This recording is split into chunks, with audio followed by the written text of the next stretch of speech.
When you go outside, this is what you're seeing.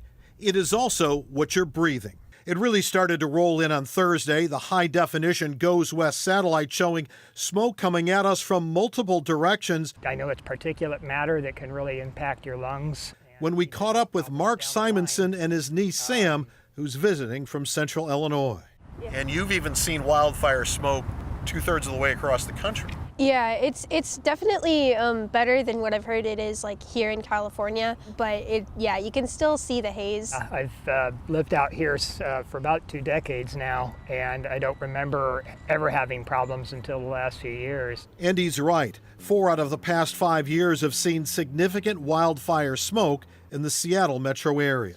2018 was a little worse than 2017, and 2019 was a pretty good year, and then 2020 was the worst that we have seen in our agency's history. Phil Schwartzendruber is an air quality scientist with the Puget Sound Clean Air Agency. And this morning, Harvard University's T.H. Chan School of Public Health publishes a COVID connection. We identified a statistical link between exposure to high level of fine particulate matter that have occurred during these wildfire days and an increased risk of COVID-19 cases. In September of 2020, Western Washington found itself under a 6,000-foot thick blanket of smoke.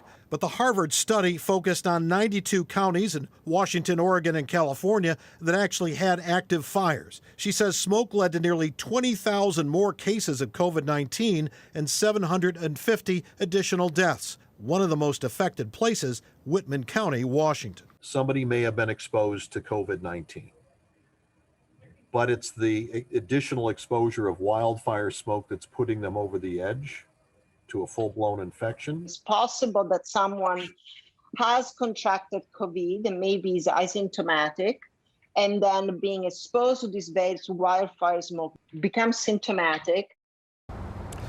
Now, Dr. Domenici says that more study really needs to be done. Again, they did not look at King County, for example, where you saw those incredibly thick layers of smoke.